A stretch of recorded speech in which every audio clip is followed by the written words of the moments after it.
तो hello everyone, ICT virtual classes में आपका बहुत बहुत स्वागत है।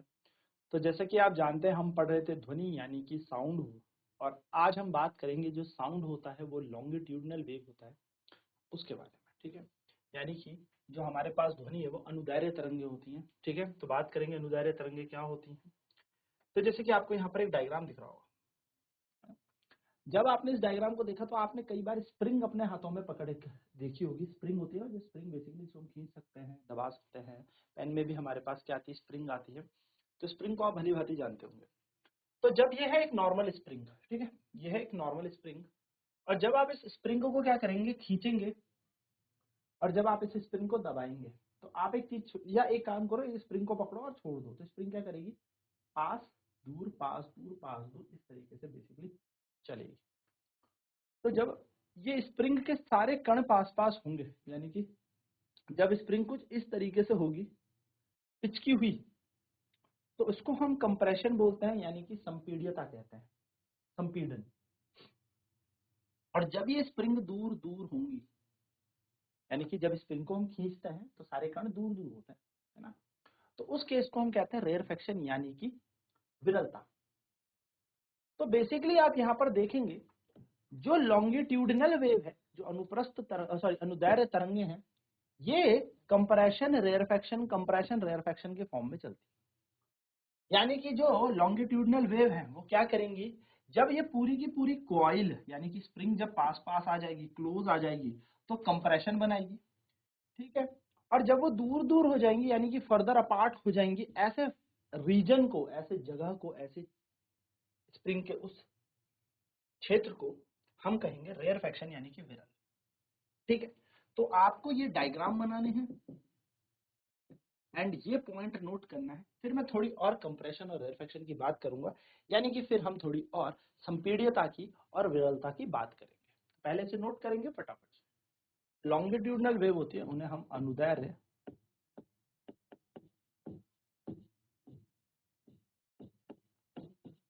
तरंगे कहते हैं या अनुदैर्घ्य तरंग। यहाँ हमने एक चीज और नोटिस की थी कि जो साउंड होता है, यानी कि जो ध्वनि होती है, उसको माध्यम की आवश्यकता होती है कंप्रेशन और रेयरफेक्शन दिखाने के लिए। तो आप एक चीज नोटिस कर लें कि लॉन्गिट्यूडनल जो तरंगे होंगी, जो लॉन्गिट्यूडनल वेव होंगी, अनुदैर्घ्य तरंगे होंगी, इनको भी माध्यम की आवश्यकता पड़ती है एक जगह से कंप्रेशन रेयरफेक्शन शो करने के लिए। ठीक है, तो कंपेयर करते हैं हम इसको डिस्टरबेंस को। तो देखिए, अगर आप यहाँ पर क्या करेंगे, इसको छोड़ेंगे तो ये क्या करेगा, डिस्टरबेंस प्रोड्यूस करेगा, यानी कि यहाँ पर एक खलबली आ जाएगी, कभी कण पास पास, कभी दूर, कभी पास, कभी दूर, कभी पास, कभी दूर, यानी कि संपीड़िता विरलता, संपीड़िता विरलता, संपीड़िता विरलता, ये बनता रहेगा। यानी कि क्या आपको देखने को मिलेगा, कंप्रेशन रेयरफेक्शन कॉन्टिन्यूसली देखने को मिलेगा। तो हमें यहाँ पर यही चीज बोल रही है कि इन वेव्स को हम क्या बोलेंगे, जिन वेव्स पे डिस्टरबेंस आ जाएगी, यानी कि क्या आ जाएगी, जब प्रोपोगेट करेंगे एक जगह से दूसरी जगह जाएंगे और वहां पर प्रोपोगेट आ जाएगी, प्रोपोगेशन करते वक्त क्या आ जाएगी, डिस्टरबेंस आ जाएगी, ऐसी तरंगों को हम क्या कहेंगे, लॉन्गिट्यूडनल, यानी कि क्या कहेंगे, अनुदैर्घ्य तरंगे हम कहेंगे। ठीक है, सो ये वेव जो होती हैं, इनको मीडियम में हमेशा कैसा चाहिए, मीडियम चाहिए, और ये मीडियम के हमेशा कैसे मूव करती हैं, पैरेलल टू डायरेक्शन, यानी कि हमेशा समांतर चलती है उस माध्यम में। ठीक है, समांतर चलेंगी उस माध्यम में।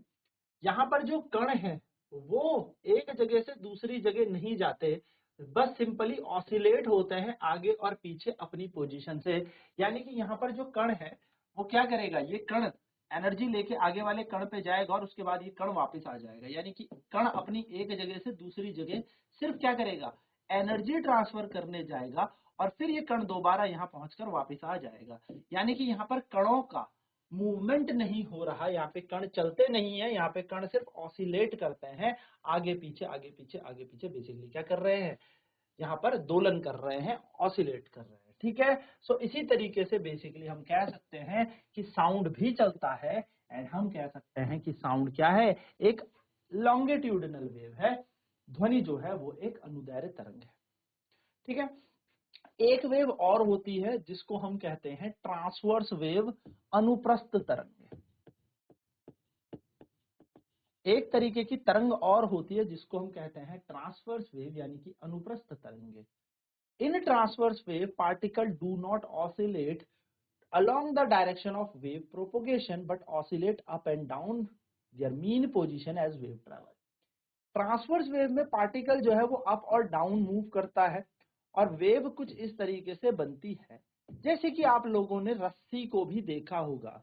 रस्सी को एक कोने में बांधो, उसको रस्सी को पकड़ के क्या करो, शेक कर दो ऐसे रस्सी को, तो रस्सी आप देखेंगे कुछ इस तरीके से चलना शुरू कर देगी। ये जो तरंगे बन रही है इसमें कण कहाँ चल रहा है, ऊपर नीचे ऑसिलेट कर रहा है, ना कि पैरेलली ऑसिलेट कर रहा है, समांतर में नहीं जा रहा, ऊपर नीचे ऊपर नीचे ऊपर नीचे वेव बन रही है। और जो ये वेव बनती है इसको ट्रांसवर्स वेव कहते हैं, अनुप्रस्थ तरंग। ठीक है, याद रखिएगा। चलिए फटाफट से हम पहले इसे नोट करेंगे कि क्या अनुप्रस्थ तरंगे हमारे पास है और हमने साउंड को क्यों लॉन्गिट्यूडनल वेव कहा, फिर बढ़ते हैं आगे। तो यहाँ पर हमने दूसरी तरंग भी देखी जिसका नाम है ट्रांसवर्स वेव। सो ट्रांसवर्स वेव में पार्टिकल ऑसिलेट नहीं करता, यानी कि ट्रांसवर्स वेव में पार्टिकल आगे पीछे ऑसिलेट नहीं करता, अपनी मीन पोजीशन से ऊपर और नीचे ऑसिलेट करता है, और जो वेव होती है इसके परपेंडिकुलर करता है। यानी कि देखो तरंग कैसे चल रही है, आगे को कण कहाँ चल रहा है, ऊपर और नीचे, यानी कि कण इसके लंबवत 90 डिग्री पर क्या करेगा, अपने आप को ऑसिलेट करेगा, यानी कि अपने आप को दोलन कराएगा। ऑसिलेट मतलब अप डाउन मूवमेंट, ठीक है, ऊपर नीचे। सो transfer wave is the one in which the individual particle of the medium move about their mean position. Individual एक एक पार्टिकल क्या करता है, मूव करता है और perpendicular to the direction of wave propagation. और पार्टिकल कैसे मूव कर रहा है, मैंने क्या कहा कि कण तरंग अगर आगे को चल रही है तो कण जो है ऊपर और नीचे ऊपर और नीचे ऊपर और नीचे ऊपर और नीचे इस तरीके से क्या करता है, ऑसिलेट करता है। ठीक है, तरंग के When we drop a pebble in pond, जब हम क्या करते हैं एक छोटा सा पत्थर नदी में या एक बेसिकली तालाब में छोड़ दे तो हम क्या देखेंगे, एक तरंग देखेंगे यहाँ से उठी हुई यूं, तो आप देखना वो ऐसे बनती है, वो लहरें लहरें ऐसे दिखती है। तो वो जो लहरें आपको देखने को मिलेगी जब आप एक स्थिर पानी में क्या फेंकेंगे, एक छोटा सा पत्थर डालेंगे, एक पेबल को आपने कहाँ डाला, एक तालाब में छोड़ दिया, यानी कि छोटा सा पत्थर आपने तालाब में छोड़ा, तो आप देखेंगे कि तरंगे बनती है ना। तो वो तरंगे जो होती हैं वो उदाहरण होती है हमारी ट्रांसवर्स वेव का। याद रखेंगे लाइट जो होती है, यानी कि जो प्रकाश है, जो आप अगले साल यानी कि नेक्स्ट सेशन में पढ़ेंगे, तो लाइट जो एक ट्रांसवर्स वेव है, ठीक है, और यहाँ पर इसको माध्यम की नीड नहीं है, यानी कि इसको माध्यम की आवश्यकता नहीं होती। It is not a mechanical wave, ठीक है, याद रखिएगा, ये कोई यांत्रिक तरंग भी नहीं होती। तो हम बात करेंगे ट्रांसवर्स वेव की हायर क्लास, यानी कि नेक्स्ट क्लास में जब हम प्रकाश के बारे में पढ़ेंगे तो हम लाइट के बारे में भी जानेंगे, ठीक है। बट आप ये बात नोट रखिएगा कि लॉन्गिट्यूडिनल वेव में कंप्रेशन और रेयरफेक्शन हो रहे हैं, जबकि ट्रांसवर्स वेव में, जिसको हम अनुप्रस्थ तरंगे कह रहे हैं, पार्टिकल ऊपर नीचे मूव कर रहा है इस तरंग के 90 डिग्री पे। देखो ये ऊपर नीचे तरंग ऐसे चल रही है, तो तरंग कैसे चल रही है, 90 डिग्री पे चल रही है ना। तो यहाँ पर तरंग और कणों के बीच कैसा एंगल होता है, 90 डिग्री का। जबकि कंप्रेशन रेयरफेक्शन में क्या होगा, कंप्रेशन रेयरफेक्शन में ये पैरेलली मूव करेंगे, ऐसे ऐसे ऐसे ऐसे करके आगे चलेंगे, ठीक है। नोट करेंगे फटाफट से, फिर आगे बात करते हैं कैरेक्टरिस्टिक्स ऑफ साउंड वेव, ध्वनि तरंगों के गुण। चलिए, तो अब यहां से क्वेश्चन बनता है characteristics of a sound wave, यानी कि ध्वनि तरंग के गुण। कुछ बहुत ही महत्वपूर्ण गुण इसके होते हैं जो हमें पता होना चाहिए। हम किसी भी ध्वनि तरंग को कैसे डिस्क्राइब करेंगे, कैसे उस चीज को बताएंगे, कैसे उसे समझा सकते हैं, तो वो हम उसकी फ्रीक्वेंसी यानी कि आवृत्ति से बता सकते हैं, वो हम उसके एम्पलीट्यूड यानी कि आयाम से बता सकते हैं, और हम बता सकते हैं उसकी चाल यानी कि उसकी स्पीड से। तो यहाँ पर तीन चीजें हैं, फ्रीक्वेंसी, एम्पलीट्यूड, स्पीड, ठीक है। फ्रीक्वेंसी को याद रखेंगे, एफ से डिनोट करेंगे, वैसे हम न्यू से भी कर सकते हैं, न्यू एक और सिंबल इसके लिए होता है न्यू, ठीक है, nu, N U, nu. Amplitude यानी कि आयाम हम ए से दर्शाएंगे, और चाल को हम सी या वी से दर्शाएंगे, बेसिकली वी से दर्शाएंगे, सी तो स्पीड ऑफ लाइट होती है, वी से दर्शाएंगे। तो चाल बराबर वी, एम्पलीट्यूड बराबर ए यानी कि आयाम बराबर ए, फ्रीक्वेंसी आवृत्ति बराबर या तो एफ होगा या न्यू होगा, इसको न्यू बोलते हैं, ठीक है, एक नया ग्रीक अल्फाबेट है, न्यू इसको पढ़ते हैं। एफ भी बोलेंगे तो भी कोई दिक्कत नहीं। चलिए इसे फटाफट नोट करें, फिर आगे बढ़ते हैं। नाउ हम किसी भी साउंड यानी कि ध्वनि तरंगों को इन तीन चीजों से डिस्क्राइब करेंगे, कोशिश करेंगे इन तीन चीजों को समझने की कि क्या क्या ये तीन चीजें होती हैं, ठीक है। तो देखिए क्या कह रहा है A sound wave is a graphical form और graphic form is shown in figure. मैं आपको यहाँ पे इसका ग्राफिक फॉर्म बताता हूँ जो रिप्रेजेंट कर रहा है डेंसिटी और प्रेशर चेंज।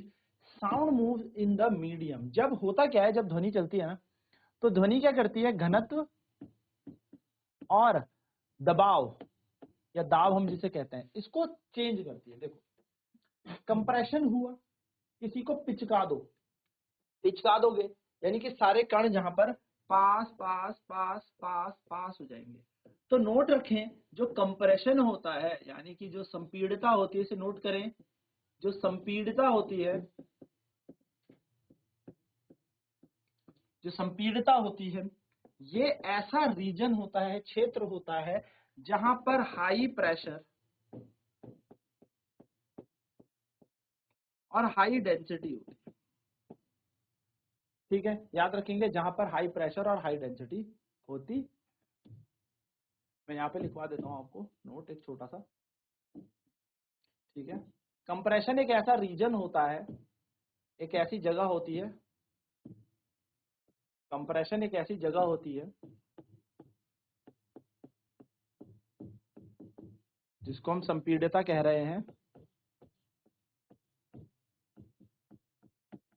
जहां हाई प्रेशर होता है, उच्च दबाव होता है,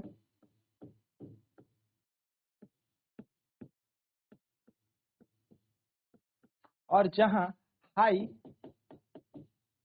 डेंसिटी भी होती है, यानी कि उच्च घनत्व भी होता है। क्योंकि सारे कण बड़े पास पास हैं। अब जब सारे कण पास पास है तो घनत्व ज्यादा है, और यहाँ पर घनत्व ज्यादा के साथ साथ क्या देखने को मिलेगा आपको, हाई प्रेशर, क्योंकि प्रेशर भी ज्यादा, दबा रहे हैं सारे पार्टिकल एक दूसरे। वहीं पर बात करूं रेयरफेक्शन का, यानी कि विरलता की, जहां पे कण क्या होते हैं, दूर दूर होते हैं, जहां पे कण क्या है, दूर दूर है।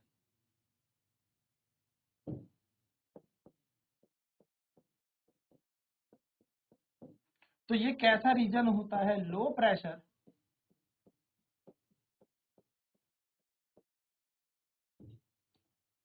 और लो डेंसिटी का, क्योंकि यहाँ पे कण दूर दूर है। जब सारे कण दूर दूर हैं तो यहाँ पर क्या है, दबाव तो है नहीं, यहाँ पर दबाव तो है नहीं, और यहाँ पर घनत्व भी बहुत कम है। तो हम कह सकते हैं कम दबाव या दाब और कम घनत्व का ये क्षेत्र है। चलिए नोट कर लेंगे इसे फटाफट। तो देखिए यहाँ पे यही बात हुई है कि जब ध्वनि चलती है तो क्या करती है, डेंसिटी और प्रेशर को चेंज करती है। When the sound wave moves in medium, the density as well as the pressure of the medium at a given time varies with distance. तो जैसे जैसे ध्वनि तरंग चलती रहती है वैसे वैसे हमारी दबाव और घनत्व भी परिवर्तित होती रहती है समय के साथ साथ, जैसे जैसे वो दूरी तय करती रहती है। तो देखिए यही चीज मैंने आपको लिखा दी कि कंप्रेशन वो रीजन होते हैं जहां पे पार्टिकल क्राउडेड होते हैं, बहुत पास पास होते हैं, और यहाँ पर इस कर्व में ऊपर वाला हिस्सा, जो ग्राफ में आपको दिखा रहा हूं, ऊपर वाला हिस्सा जो यहाँ पर बनेगा ये बनता है कंप्रेशन। तो आपको याद रखना है, अगर हमें इसे तरंग में दिखाना है तो कंप्रेशन क्या होता है, सारे पार्टिकल पास पास, सारे कण पास पास, इसको हम कंप्रेशन कहते हैं, यानी कि संपीड़िता कहते हैं। और अगर हमें इसे ग्राफ में दिखाना है तो ग्राफ में जो ये ऊपर वाला हिस्सा होता है, ये ऊपर वाला, इसको कंप्रेशन कहते हैं। याद रखिएगा, इसे कंप्रेशन कहेंगे, यानी कि संपीड़िता कहेंगे, संपीड़िता।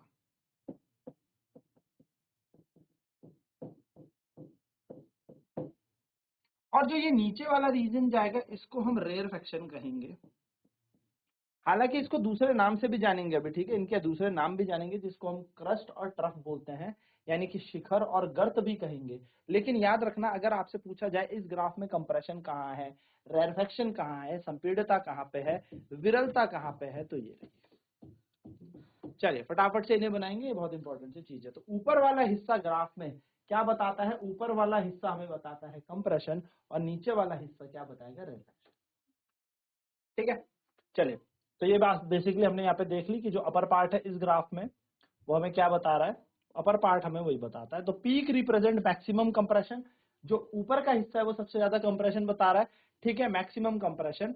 दस maximum compression are the region where the density well as pressure is high. तो ये मैंने आपको बता दिया कि ऊपर वाला हिस्सा ऐसा होगा जहां पर प्रेशर भी, दबाव भी, साथ साथ में घनत्व भी बहुत ज्यादा होगा। रेयरफेक्शन यानी कि विरलता या विरल वो रीजन होते हैं, वो क्षेत्र होते हैं जहाँ पे निम्न दाब होगा और पार्टिकल जो होंगे वो स्प्रेड अपार्ट हो रखे होंगे, दूर दूर हो रखे होंगे, इसलिए यहाँ पर प्रेशर कम के साथ साथ डेंसिटी भी कम।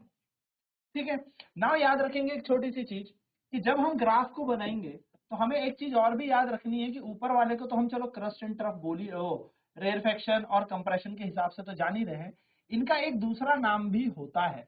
तो इस ऊपर वाले हिस्से को, इस ऊपर वाले हिस्से को हम किस और नाम से जानते हैं, जहां ध्यान से समझिएगा, ये जो ऊपर वाला हिस्सा है इस तरंग का, ये तरंग मानो यूं चल रही है, तो इस ऊपर वाले हिस्से को हम क्रस्ट भी कहते हैं, शिखर बेसिकली कह सकते हैं हम, और नीचे वाले हिस्से को हम ट्रफ भी कहते हैं। यानी कि रेयरफेक्शन को एक और नाम से जाना जा रहा है, ट्रफ से। क्रस्ट किसे कह रहे हैं, कंप्रेशन को। संपीड़िता को शिखर के नाम से भी जाना जाता है, और जो विरलता है उसको हम गर्त के नाम से भी जानते हैं। इसको भी नोट कर लीजिए, ठीक है। तो देखो पीक पॉइंट को, यानी कि जो इस तरंग की सबसे ऊपर का हिस्सा है उसे क्या कहते हैं, क्रस्ट, और वैली जो नीचे की तरफ बनती है उसको हम क्या बोलते हैं, ट्रफ। ठीक है, ये बात आपको ध्यान में रखनी है। नाउ यहाँ पर एक डिस्टेंस होगा, देखो दो गर्तों, शिखरों के बीच या दो गर्तों के बीच की दूरी। तो देखो आप यहाँ पे नोटिस करेंगे कि ये हमारा एक शिखर है और ये हमारा एक दूसरा शिखर है ना, ये तरंग गई, ये हमारा पहला गर्त है, ये दूसरा गर्त है। मैं यहाँ से ही बता रहा हूँ क्योंकि हमारी बुक्स में यहीं पे बताया है, यहाँ से भी देख सकते हैं, बट यहीं पे से ध्यान दें।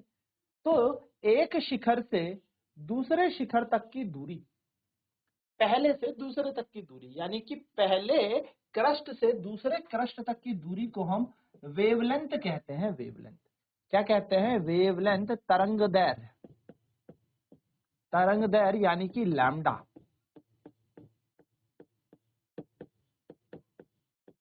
क्या होती है तरंग दैर्घ्य, तो एक शिखर से दूसरे शिखर तक की दूरी, एक क्रस्ट से दूसरे क्रस्ट तक की दूरी, इसको हम कहते हैं वेवलेंथ।